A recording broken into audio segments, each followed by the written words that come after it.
ఉన్నప్పటికీ still God's presence is there in our midst. దేవుని సన్నిధి మన మధ్య ఉన్నది. Wherever 2 or 3 are gathered, we have His presence. ఎక్కడ 2-3 ఆయన నామమున కూడి ఉంటారో వారి మధ్య ఆయన సన్నిధి ఉంటుంది. And I know that there are many other people in the evening who are listening, sitting in their homes also. మధ్యాహ్న కాల సమయంలో మరి ఇంట్లో ఉన్నటువంటి వర్తమానాల ద్వారా కూడా మీరు పొందారని భావిస్తున్నాము. And now today also, as the speakers are outside, there are many other people who are sitting in their homes and listening to God's word. లోపల కొద్దిమంది ఉన్నా బయట శబ్దయంత్రం ద్వారా ఇంకా ఎక్కువ మంది దేవుని వాక్యాన్ని వినగలుగుతున్నారు. So let's look into God's word. దేవుని వాక్యాన్ని మనం గమనిద్దాము. We thought of doing this series of studies in the book of Judges, chapter 1. న్యాయాధిపతుల గ్రంథము 1వ అధ్యాయంలో వరుస ధ్యానాలు మనం చేస్తూ ఉన్నాము. We'll keep doing that today and tomorrow. రాత్రికి అలాగే రేపు కూడా ఆ ధ్యానాన్ని మనం కొనసాగిద్దాము. As the Lord leads us, we'll try to see what the Lord is teaching us from this first chapter of the book of Judges. న్యాయాధిపతులు గ్రంథము 1వ అధ్యాయంలో ప్రభు తన ఆత్మ ద్వారా ఏ సంగతులు మనకు బయలుపరచ ఉద్దేశించాడో వాటిని మనం గమనిద్దాం. Sometimes we think that some books are not very relevant and we do not study them. కొన్నిసార్లు కొన్ని బైబిల్ గ్రంథంలోని పుస్తకాలు వాటితో మనకేం సంబంధం లేదులే, అవి మనకి ఇష్టం లేవులే అని మనం కొన్ని గ్రంథాల గురించి భావిస్తూ ఉంటాం. Even I was of the opinion earlier. ఇంతకు ముందు నేను కూడా బైబిల్లో కొన్ని పుస్తకాల విషయంలో అలాంటి అభిప్రాయాన్ని కలిగి ఉండేవాడు. What are the things, what are the truths which God wants to teach us from book like Judges?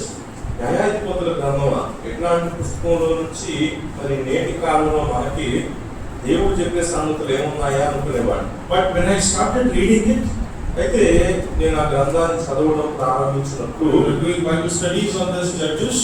ఈ పుస్తకం మీద వాక్య ధ్యానం నేను చేస్తూ There ఉన్నప్పుడు are many new thoughts which God has brought up, కొత్త కొత్త తలంపులు దేవుడు తీసుకొస్తూ ఉన్నాడు. which is helping me in my spiritual life and it is edifying me in my spiritual life. అవి నా ఆత్మీయ జీవితానికి ఎంతో క్షేమాభివృద్ధిని కలిగించేటువంటివిగా కూడా ఉన్నాయి. I wanted to share those things with you today. వాటినే మరి మీతో కూడా నేను పంచుకోవాలని ఆశపడుతూ ఉన్నాను. If you remember that the book of Judges starts with no king. మీకు జ్ఞాపకం ఉన్నట్లయితే మరి రాజు లేడు అన్నటువంటి పరిస్థితులలో న్యాయాధిపతుల గ్రంథము ప్రారంభమవుతుంది. And everybody was doing what seemed right in their eyes. తమ తమ దృష్టికి ఏది ఇష్టమైతే దాన్ని జరిగిస్తూ జీవిస్తున్నారు ఆ ప్రజలు అని కూడా మనం చదువుతాం. Same is the condition today. నేటి పరిస్థితి కూడా అలాగే ఉంది.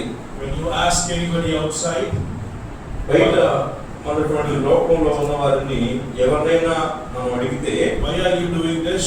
ఇటు ఎందుకు చేస్తున్నావు, ఇది ఎందుకు చేస్తున్నావు అంటే It is my wish. నా ఇష్టం అంటున్నారు. It is my wish. అది నా ఇష్టం అంటున్నారు. What is right in my eyes, I do. నాకేది సరైనది దాన్నే నేను చేస్తాను There అంటున్నారు. is no standard outside in the world. లోకంలో ఒక ప్రమాణాలు, ఒక కొలతలు అనేటువంటివి లేవు వ్యక్తిత్వంలో. But as believers and as Christians, we have some standards.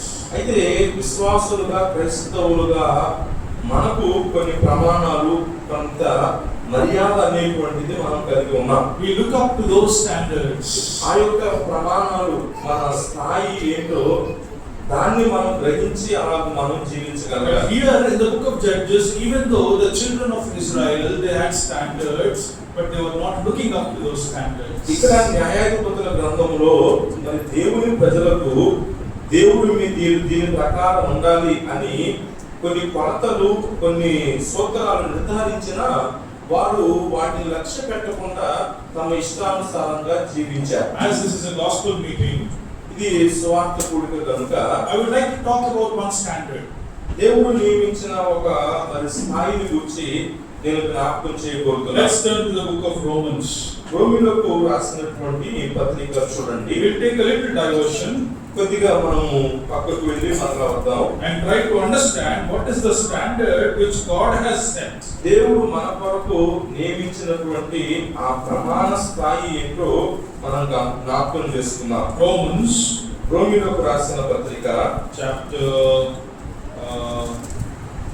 3 మూడవ అధ్యాయము and verse 23. 23వ వచనంలో ఏమన్నాడు చూడండి. Yeah. ఏ భేదమును లేదు, అందరూ పాపము చేసి దేవుడు అనుగ్రహించు మహిమను పొందలేకపోతున్నారు. There is a standard here. ఇక్కడ దేవుడు నియమించిన ఒక ప్రమాణ స్థాయి కనబడుతుంది. What is that? ఏంటది? Glory of God. దేవుని మహిమ అనేది కనబడుతుంది. Glory of God is a standard. దేవుని మహిమ అనేటువంటిది ఆ ప్రమాణ స్థాయి. And what God is telling here, అయితే దేవుడు ఇక్కడ ఏమని చెప్తున్నాడు? all of them in this world, they are falling short of the glory of God. దేవుడు ఏ మహిమ స్థాయినైతే కొలతనైతే మానవునికి నిర్ణయించాడో, భేదమేమి లేకుండా మనుషులందరూ ఆ మహిమ ప్రణాళిక స్థాయిని పోగొట్టుకున్నారు అని చెప్తున్నాడు. Nobody is able to meet the expectations which God has kept for mankind. మానవ జాతి కొరకు దేవుడు నియమించినటువంటి ఆ మహిమ ప్రమాణ స్థాయిని ఏ మానవుడు కూడా అందుకోలేనటువంటి స్థితిలో ఉన్నాడు. My dear brothers and sisters, whoever is listening, ప్రియమైన సహోదరి సహోదరులారా, మీరు ఎవరైనా సరే, this is the God of Bible, Bible గ్రంథంలో ఉన్నటువంటి దేవుడు, and he is saying, ఆయన ఇలా సెలవిస్తున్నాడు, nobody is able to meet the standards which I keep for mankind. నేను మానవ జాతి కొరకు నియమించిన ఆ ప్రమాణ స్థాయిని నెరవేర్చిన వారు ఒక్కడునూ లేడు అని చెప్తున్నాడు. The reason? కారణం ఏంటి? It is there in verse 23. ఆ 23వ వచనంలోనే కారణం ఉంది. All have sinned. ఏంటి ఆ కారణము? అందరూ పాపము చేసి. So if a man sins, కాబట్టి మానవుడు పాపము చేసినప్పుడు he is not able to meet the standards of God. పాపము చేసిన మానవుడు దేవుడు నియమించిన స్థాయి ప్రకారము జీవించలేని వాడుగా ఉంటున్నాడు. What does that mean? అంటే దాని అర్థం ఏంటి? Let us try to understand. దాన్ని అర్థం చేసుకోవడానికి ప్రయత్నం చేద్దాం. God is a holy God. దేవుడు ఆయన పరిశుద్ధుడైనటువంటి వాడు. He doesn't tolerate sin. ఆయన పాపాన్ని ఎంత మాత్రము సహించేవాడు కాదు. He is a righteous God. ఆయన నీతిమంతుడైనటువంటి దేవుడు. And that is his demand. అది ఆయన యొక్క ఆదేశంగా ఉంది. That is his standard. నీతి అనేటువంటిది దేవుని యొక్క కొలతగా స్థాయిగా ఉంది. Right. When God has created mankind, అలాగైతే దేవుడు మానవుని సృజించేటప్పుడు he created him in his own image. తన స్వంత పోలిక చొప్పున దేవుడు నిర్మించుకున్నాడు. So if God is holy, if God is righteous, and if God is good, man has created also a holy person, a righteous person, a good person. అలాగైతే పరిశుద్ధుడైన దేవుడు, నీతిమంతుడైన దేవుడు, ఉత్తముడైన దేవుడు తన పోలికలో నిర్మించుకున్న మానవునిలో తన నీతిని, తన పరిశుద్ధతను, తన మంచితనాన్ని కూడా ఉంచాడు. That is the way how God has created man. ఇలాగే దేవుడు మానవ జాతిని ఆయన నిర్మించుకున్నాడు. That is what the Bible says. Bible అలాగే సెలవిస్తూ ఉంది. But what happened? కానీ ఏం జరిగింది? What happened? ఏం జరిగింది? Many of you know the story in the book of Genesis. ఆదికాండంలో జరిగినటువంటి సన్నివేశము మీరు చాలా మందికి తెలుసు. God has given a commandment. దేవుడు వారికి ఆజ్ఞ ఇచ్చాడు and asked them to follow. ఆ ఆజ్ఞను నెరవేర్చమని చెప్పాడు. What did man do? కానీ ఆ మానవుడు ఏం చేశాడు? Because man has free will, he made his own choice. దేన్ని ఎంచుకోవాలంటే దాన్ని ఎంచుకునే స్వేచ్ఛ దేవుడు మానవునికి ఇచ్చాడు కనుక మానవుడు తనకి ఇష్టమైనటువంటి దాన్ని ఆనాడు ఎంచుకున్నాడు. What did he choose? ఏమి ఎంచుకున్నాడు? He chose not to obey God. దేవుని ఆజ్ఞకు విధేయత చూపిస్తాను అన్న మార్గాన్ని ఎంచుకోలేదు. He chose to disobey God. దేవుని ఆజ్ఞను అతిక్రమించే దాని కొరకు ఆ మార్గాన్ని ఎన్నుకున్నాడు. And when God told that moment itself, the moment you disobey, you will die. ప్రభువు చెప్పినట్లుగానే జరిగింది. నీవు ఆ పండు తిను దినమున నిశ్చయముగా చచ్చెదవు. Now when man fell, అలాగైతే ఈ మానవుడు పాపం వలన పతనమైనప్పుడు, it is because of sin. పాపమును బట్టి పతనమైనప్పుడు He fell short of the glory of God. అక్కడ దేవుడు నియమించిన ప్రమాణ స్థాయిని నెరవేర్చలేక ఆ మహిమను కోల్పోయిన వాడుగా మానవుడు మానవుడు మారిపోయాడు. That is why when God came searching man in the Garden of Eden, అందుచేతనే పాపము చేసినటువంటి ఆ మానవుని వెతుకుతూ ఏదెను తోటలో దేవుడు వచ్చినప్పుడు Adam, where are you? Where are you? అడిగాడు యెహోవా, ఆదామా నీవెక్కడ అని అడిగినప్పుడు What was he doing? ఆదాము ఏం చేస్తున్నాడు? He was hiding behind the bushes and covering himself. తను తాను కప్పుకుంటూ చెట్ల చలకన దాగుకున్నటువంటి వాడుగా ఉన్నాడు. Because he could not face the glory of God. ఎందుచేతంటే మహిమగల దేవుని ముఖ దర్శనము చేసుకునే స్థితిలో అప్పుడు ఆదాము లేడిక. The glory which God has given to mankind has been lost. దేవుడు మానవునికి ఇచ్చినటువంటి ఆ మహిమ అనేటువంటి దాన్ని ఆజ్ఞ అతిక్రమం వలన ఆ ఏదెనులో మానవుడు పోగొట్టుకున్నాడు. He fell short of the standard. అదే దేవుడు నియమించిన కొలతను నిర్వర్తించలేక పతనమైపోయాడు. What God should do? అయితే అప్పుడు దేవుడు ఏం చేశాడు? What God should do actually? వాస్తవంలో దేవుడు ఏం చేయాలా? He is the one who created man. వారిని సృజించినటువంటి వాడు ఆ దేవుడే కదా. Now God saw that man is rebelling. ఆ యొక్క మానవుడు తిరుగుబాటు చేయడాన్ని దేవుడు చూచాడు. What he should have done? అప్పుడు ఏం చేయాలి దేవుడు? This man is not at all suitable. So let us destroy him. Let us finish off. ఇక ఈ మానవుడు ఇట్లాంటి స్థితిలో ఎంత అవిధేయుడిగా ఉన్నాడు, వీళ్ళని ఉంచడం కంటే నాశనం చేయడం మేలని అప్పుడే దేవుడు నాశనం చేసేయాలి. Is that what God did? కానీ అలా చేశాడా వారితో దేవుడు? He did not do. అలా చేయలేదు. God showed his mercy. తన యొక్క కనికరాన్ని ఆ పతనమైన పరిగణను కోల్పోయిన మానవుని పట్ల చూపించాడు. There itself he showed mercy by providing a covering for Adam. ఆ మొట్టమొదటి సంఘటనలోనే ఏదేనులోనే అవిధేయత వలన పతనమైన ఆదాముకు చర్మపు చొక్కాయిలు చేయించడం ద్వారానే దేవుడు తన కనికరాన్ని చూపించిన వాడు. See how God is merciful to each and everybody. గమనించారా? ఒక్కొక్కరి పట్ల దేవుడు ఎంత కనికరము కలిగిన వాడుగా ఉన్నాడో. God is a holy God, our God is a righteous God, but at the same time he is a merciful God and a forgiving God too. మన దేవుడు పరిశుద్ధుడైన దేవుడే, మన దేవుడు నీతిమంతుడైన దేవుడే. కానీ అదే సమయంలో ఆయన ప్రేమ కలిగిన, కనికరము కలిగిన, క్షమించగలిగినటువంటి దేవునిగా కూడా ఆయన ఉన్నాడు. Even though man could not meet God's standards or his expectations, దేవుని అంచనాల ప్రకారం దేవుడు కోరుకున్న స్థాయిలో మానవుడు ఉండలేకపోయినా God is making a provision. తనను కలుసుకోవడానికి, తను నిర్ణయించిన మహిమకు మానవుడిని తీసుకెళ్ళడానికి దేవుడే సాధనాలు ఏర్పరిచిన వాడుగా ఉన్నాడు. God is making a way so that man could meet him. ఈ మానవుడు తనను కలుసుకోవడానికి వీలుగా దేవుడు తానే మార్గమును ఏర్పరిచిన వాడుగా ఉన్నాడు. And he gave the first prophetic window to Eve there that one day a son, a person will come and he will save the entire man. ఆ దినానే దేవుడు మొట్టమొదట మరి మెస్సియాను గూర్చిన, రక్షకుని గూర్చిన ప్రవచనాన్ని మరి అవ్వతో చెప్పినట్లుగా మనం గమనిస్తాము. స్త్రీ సంతానముగా యేసయ్య పుడతాడని. Right. You see, గమనించారా? that has been fulfilled అది ఎప్పుడు నెరవేర్చబడింది? when Lord Jesus Christ came into this world. మన ప్రభువైన యేసుక్రీస్తు వారు ఈ లోకంలో జన్మించినప్పుడు నెరవేర్చబడింది. And when Christ came into this world, క్రీస్తు ప్రభు ఈ లోకంలోనికి వచ్చినప్పుడు what he did? ఆయన ఏం చేశాడు? He met the standards of God. దేవుడు ఏ ప్రమాణాలైతే మానవుడు నెరవేర్చాలని నిర్ణయించాడో వాటిని ప్రభువైన యేసుక్రీస్తు వారు నెరవేర్చాడు. As a man he came into this world, not as any other thing. ఆయన మరి ఏ రూపంలో కాదు, ఆయన మానవుడిగా ఈ భూలోకానికి దిగి వచ్చాడు. He came into this world as a man. మనుష్యునిగా ప్రభువైన యేసుక్రీస్తు వారు ఈ లోకానికి దిగి వచ్చాడు. And he met the standards of God. పరలోకపు దేవుని యొక్క ప్రమాణాలు, కొలతలను నెరవేర్చిన వాడుగా యేసు ప్రభు ఉన్నారు. How did he meet the standards? ఎలాగో ఆ పరలోకపు కొలతలు నెరవేర్చాడు. How did he meet the ఎలా standards? నెరవేర్చాడు? All men who sin should die. అందరూ పాపం చేశారు, పాపం మానవులు జీతం మరణం పొందాలి అందరూ. That is what God said.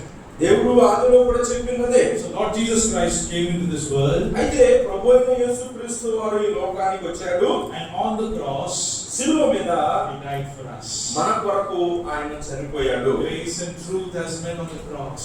అక్కడ శిలువ మీద మరి మానవుని యొక్క పరలోకపు దేవుణ్ణి కలుసుకునే ప్రమాణాలు నెరవేర్చాడు. The justice of God has been delivered on the cross. అక్కడే దేవుని యొక్క నీతి, దేవుని యొక్క న్యాయము యేసు ప్రభు వారు కల్వరి శిలువలో అప్పగించబడడం ద్వారా నెరవేర్చబడింది. Now with that, what has happened? అలాగైతే ఆ కార్యము ద్వారా ఏం జరిగింది? A way has been made for man to reach God. ఈ పాపి అయినటువంటి మానవుడు దేవుడు కోరుకున్నటువంటి ఆ ఉన్నతమైన స్థాయికి రావడానికి యేసు ప్రభు వారి యొక్క శిలువ ద్వారా ఇప్పుడు ఒక మార్గం ఏర్పడింది.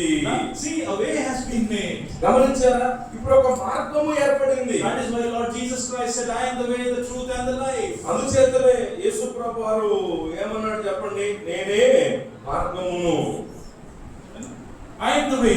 నేనే మార్గమును అన్నాడు. So through Lord Jesus Christ, a way was made by God to reach Him. కాబట్టి ప్రభువైన యేసుక్రీస్తు వారి ద్వారా పాపి అయిన మానవుడు తనను కలుసుకొని మహిమను పొందడానికి దేవుడు ఒక మార్గమును సిద్ధపరిచాడు. Now there is an invitation to all mankind. ఇప్పుడు మరి పాప మానవులందరికీ కూడా ఆహ్వానము పలకబడుతోంది. A way has been prepared. ఏంటి ఆహ్వానము? ఇదిగో మార్గము సిద్ధపరచబడింది. What you need to do? నువ్వేం చేయాలి? You need to believe the way.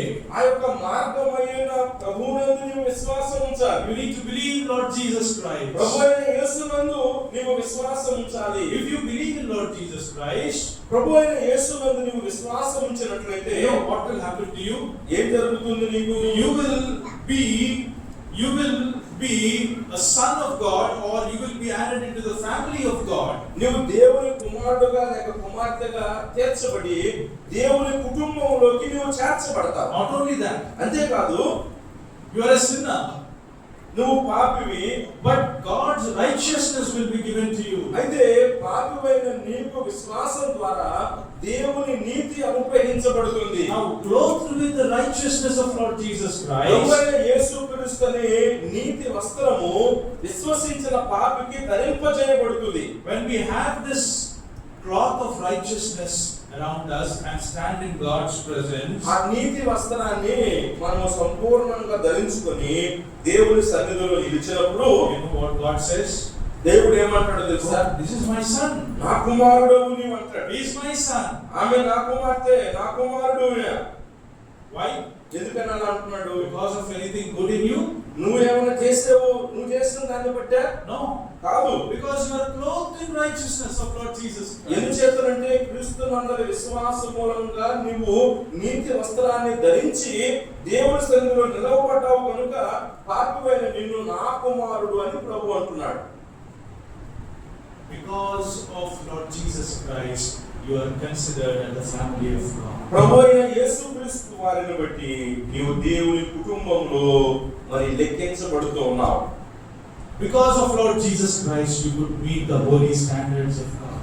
ప్రభువైన యేసుక్రీస్తు వారిని బట్టి ఆయన ద్వారా దేవుని యొక్క పరిశుద్ధ ప్రమాణాలు నెరవేర్చగలుగుతున్నావు. Because of Lord Jesus Christ, you have good standing before Him. ప్రభువైన యేసుక్రీస్తు వారిని బట్టి తండ్రి ఎదుట మనము నిలువబడగలుగుతున్నాము. My dear brothers and sisters, whoever is listening, ప్రియమైన సహోదరి సహోదరులారా, ఈ మాటలు ఆలకిస్తున్న వారులారా, if you are still a sinner, నీవు ఇంకా పాపిగానే ఉంటే, if you have not accepted Lord Jesus Christ, ప్రభువైన యేసును నీవు ఇంకా అంగీకరించకుండానే ఉంటే, you have to remember that you are heading towards the eternal lake of fire. నిత్య నరకాగ్ని గుణం వైపు నీవు ప్రయాణం చేస్తున్నావు అని గ్రహించి రాత్రి. But if you realize that you are a sinner, అయితే నీవు పాపివని నీవు గ్రహిస్తే, and if you realize that God has made a way so that you can reach Him, తనను కలుసుకోవడానికి చేరడానికి దేవుడు ఒక మార్గాన్ని ఏర్పరిచాడని ఆ సత్యాన్ని నీవు గ్రహిస్తే, and that way is none other but Lord Jesus Christ, ఆ మార్గము వేరే దేవుడో కాదు, ప్రభువైన యేసుక్రీస్తే ఆ మార్గమును నీవు విశ్వసిస్తే, and if you believe and confess with your mouth that He is Lord Jesus Christ, you shall be saved. యేసు ప్రభువుని నీ నోటితో ఒప్పుకున్నట్లయితే, హృదయంలో విశ్వసిస్తే నీవు రక్షింపబడతావు. My dear brothers, whoever is listening, ఆలపిస్తున్న నా ప్రియ సోదరులారా, if you have not accepted Lord Jesus Christ, నీవు ఇంకా ప్రభువును అంగీకరించకుండా విశ్వసించకుండా ఉంటే you are not saved in this world. నువ్వు మరి లోకంలో రక్షించబడినట్టు కాదు. But if you accept Lord Jesus Christ, కానీ నీవు ప్రభు అయిన యేసునందు విశ్వాసం ఉంచితే, even though there are dangers in this world, ఒకవేళ ఈ లోకంలో నీకు కీడులు ప్రమాదాలు సంభవించినా, you are safe with Him. ఒక దినాన్ని నీవు ఆయనతో పాటుగా మరి ఉంటావు. If you come భద్రపరచబడి ఉన్నావు. If you come back to the book of Judges, న్యాయాధిపతుల గ్రంథంలోనికి వస్తే, that is a period where there was no standards at all for the people of Israel. గమనించారా? ఆ న్యాయాధిపతుల దినాలు అలాంటివి. ఇశ్రాయేలు ప్రజలు ఇట్లా జీవించాలి అని దేవుడు చెప్పిన కట్టడలు, ఆ నియమాల ప్రకారము జీవించలేనటువంటి వారుగా ఉన్నారు. They were behaving as if there are no standards. ఏమి మనం చెప్పలేదు మంచి చెడ్డ దేవుడు అన్నట్లుగా వారు స్వేచ్ఛగా జీవిస్తున్నారు. They did what was right in their own eyes. వారి కన్నుల ఎదుట దేవుని యొక్క భయం లేదు. My dear brothers, ప్రియమైన సహోదరి especially సహోదరులు, who are saved ఇక్కడ రక్షించబడినటువంటి వారు ఉన్నారు. and who are sitting in His presence today. ఆయన సన్నిధిలో మీరు కూర్చొని ఉన్నారు. You know, sometimes even after we believe in Lord Jesus Christ, కొన్నిసార్లు మరి మనం ప్రభు అయిన యేసుక్రీస్తును విశ్వసించిన వారైనా we also behave as if we have no standards. మనం కూడా నమ్ముకున్న మనం కూడా మన ఇష్టం వచ్చినట్లుగానే ప్రవర్తిస్తున్నాము. We behave as if we have no standards in all. మనకు ఏ వాక్య కొలతలు లేవు. మనము జీవించడానికి, మన జీవితానికి ఈ నియమాలు షరతులు ఏమీ లేవు అన్నట్లుగానే నమ్ముకున్న మనం మన ఇష్టానుసారంగా జీవిస్తున్నాం. Sometimes we know the standards, but still we try to adopt our own standards. కొన్ని సందర్భాల్లో దేవుడు ఏమి చెప్పాడు అన్నదాన్ని మనం గ్రహించి కూడాను మనకిష్టమైన దాన్ని, మనకు నచ్చిన దాన్ని మనం చేస్తూ ఉన్నాం. That is what we saw yesterday and today in the morning. నిన్న కూడా మరి ఈ రోజు ఉదయకాలం కూడా దైవ గ్రంథంలో న్యాయాధిపతుల్లో మనం గమనించింది అదే. There is God's wisdom and there is man's wisdom. దేవుని జ్ఞానం ఒకవైపు ఉంది, మనుషుని జ్ఞానం మరొక వైపు కనబడుతుంది. And God's wisdom is given to us. దేవుని జ్ఞానం మనకు అనుగ్రహించబడింది. That is enough for us. ఆ జ్ఞానము, దైవ జ్ఞానం మనకు చాలు. We don't need to add to it. ఇక ఏది కూడా దానికి మనము కలపవలసిన We అక్కర don't లేదు. need to bring the traditions of the world, the culture of the world into us. లోక సంబంధమైన నాగరికత, సంస్కృతులు, ఆచార విధానాలు మనం ఏమి పాటించనక్కరలేదు. And when there are some standards which are set for us, we don't need to go above those standards also. అంతేకాదు, ఇంతవరకు అని దేవుడు మనకు కొన్ని హద్దులు నియమించినప్పుడు వాటిని మించి కూడా మనం వెళ్ళవలసిన అక్కరలేదు. No, they have overdone some things. ఇక్కడ మనం గమనిస్తే దేవుడు చెప్పిన దానికి మరి ఇంకా అధికంగా అక్కరలేనిది కూడా ఇశ్రాయేలీయులు చేసినట్లుగా మనం చూస్తున్నాం. But after we read that, కానీ మనం అది గమనించిన తర్వాత there is one incident ఒక సన్నివేశం అక్కడ మనం చూస్తున్నాం. from verses 11 అది 11వ వచనం నుంచి to verses 15. 15వ వచనం వరకు అక్కడ న్యాయాధిపతుల గ్రంథం మొదటి అధ్యాయము 11 నుంచి 15 వరకు ఒక సన్నివేశం రాయబడింది. ఆ భాగాన్ని బైబిల్ ఉన్న వాళ్ళందరూ తీయండి. Let's read that, please. దాన్ని మనం చదువుకుందాము. ఆ హెబ్రోను పేరు కిరియతర్బ, అక్కడ నుండి వారు దెబీరు నివాసుల మీదికి పోయి, పూర్వము దెబీరు పేరు కిరియత్ సేఫెరు. కాలేబు కిరియత్ సేఫెరును పట్టుకొని బల్లబెట్టు వానికి నా కుమార్తె అక్సాను ఇచ్చి పెళ్లి చేసేదని చెప్పగా, కాలేబు తమ్ముడైన కనజు కుమారుడు ఒత్నియేలు దాన్ని పట్టుకొనెను గనుక కాలేబు తన కుమార్తె అక్సాను అతనికిచ్చి పెళ్లి చేశాను. ఆమె తన పెనిమిటి ఇంట ప్రవేశించినప్పుడు తన తండ్రిని ఒక పొలము అడుగుటకు అతనిని ప్రేరేపించెను. ఆమె గాడిదలు దిగగా కాలేబు నీకేమి కావలేదని అడిగెను. అందుకు ఆమె దీవెన దయచేయుము, నాకు దక్షిణ భూమి ఇచ్చి ఉన్నావు, నీటి మడుగులను కూడా నాకు దయచేయమనెను. అప్పుడు కాలేబు ఆమెకు మెరక మడుగులను, పల్లపు మడుగులను ఇచ్చెను. I hope you have understood the context. ఈ సందర్భం ఏంటో ఈ భాగం మీకు అర్థమైంది అనుకుంటున్నాను. What I would like to bring out from this context is ఈ యొక్క సన్నివేశము, ఈ సందర్భంలో నుంచి నేను చెప్పాలి అనుకుంటుంది ఏంటంటే, the way how Aksa was approaching her father, తన తండ్రిని అక్సా ఎలాగో సమీపిస్తూ ఉందో, of దాన్ని మనం చూస్తున్నాము. If we read that, understand that, దాన్ని మనం జాగ్రత్తగా చదివి అర్థం చేసుకున్నట్లయితే it is a good example for us. మనకి చాలా మంచి మాదిరిగా ఆ సన్నివేశం ఉంది. You know, C.H. Spurgeon, a great man of God, గొప్ప దైవజనుడు మరి C.H. స్పర్జన్ గారు ఇలా అన్నారు. he wrote an article on this portion. ఈ యొక్క భాగం మీద వారు ఒక వ్యాసం రాశారు. It is called దాన్ని ఏం చెప్పబడిందంటే pattern for prayer. ప్రార్థన నమూనా అని రాయబడింది. A pattern for prayer. ప్రార్థన నమూనా అని చెప్పబడింది. All those who are believers విశ్వసించిన వారందరూ should study the pattern which Aksa has set when she approached her father. అక్స తన తండ్రిని సమీపించేటప్పుడు ఆమె ఎలా సమీపించింది, ఎలా అడుగుతుంది, ఏం అడుగుతుంది, ఈ నమూనాను ప్రార్థనా జీవితం కొరకు మనము మాదిరిగా తీసుకోగలగాలి. Let's see. చూద్దాం. We know that about this incident, ఈ సన్నివేశం గురించి మనం ఎరుగుదుము. Caleb had said, కాలేబ్ ఏమన్నాడు? whoever attacks Kiriath Sefer and captures it, I will give Aksa my daughter for కిరియత్ a wife. సేఫెరును పట్టుకున్న వారికి నా కుమార్తె అక్సాని ఇచ్చి పెళ్లి చేస్తానని చెప్పాడు. And Othniel, he did it. ఒత్నీయులు అలా పట్టుకున్నాడు ఆ పట్టణాన్ని. And Caleb gave his daughter to him and got him married. కాలేబు తన కుమార్తె అక్సాను ఒత్నీయులకు ఇచ్చి పెళ్లి చేశాడు. And he gave him Aksa, his daughter, for a wife. That is what is written in the scripture. అదే మనం గమనిస్తాము. మరి కాలేబు అక్సాని ఇచ్చి పెళ్లి చేశాడు ఒత్నీయులకని. Now verse 14. 14వ వచనం చూడండి. ఇప్పుడు When she came to him, ఆమె అతని దగ్గరకు వస్తున్నప్పుడు who came to whom? ఎవరి దగ్గరకు వస్తున్నారు? Aksa came to her father. అక్స తన తండ్రి దగ్గరకు ఆమె వస్తుంది. Not only that, అంతేకాదు she is coming through her husband. తన భర్తను కూడా తీసుకొని ఆమె తన తండ్రి దగ్గరకు వస్తుంది. When she asked him, she urged him to ask her father a field. మనం గమనించినట్లయితే ఆమె తన పెనిమిటి ఇంట ప్రవేశించినప్పుడు తన తండ్రిని ఒక పొలం అడుగుటకు అతనిని ప్రేరేపించెను.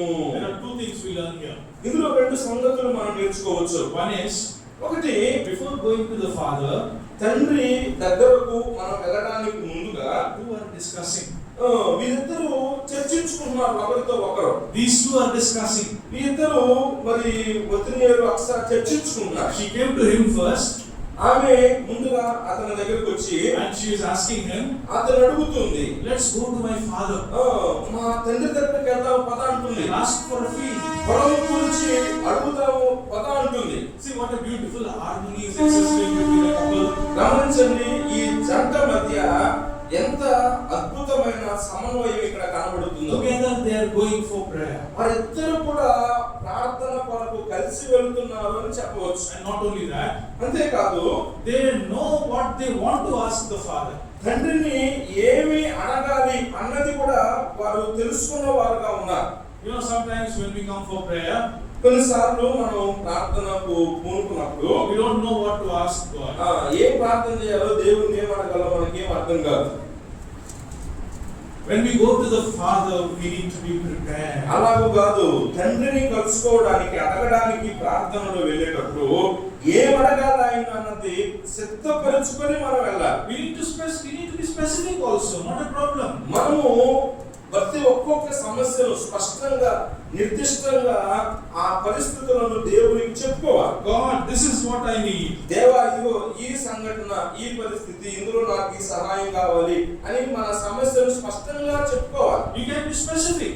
దానికి స్పష్టంగా మనం అడగాలి. ఏం అడగాలి? Together they are going with a specific purpose. గమనించారా? వీరిద్దరూ కలిసి ఒక మంచి నిర్ణయానికి వచ్చి ఏం అడగాలన్నది ముందుగానే నిర్ణయించుకొని ఆ నిర్ణయంతో తండ్రి దగ్గరకు వారు వెళ్తున్నారు. The first thing, కాబట్టి ప్రార్థన కొరకైన మొదటి సంగతి ఎలా ఉండాలి? you need to be together if you are married. మనము ఒకవేళ వివాహాలు అయిన వారు ఉంటే కలిసి ప్రార్థనకు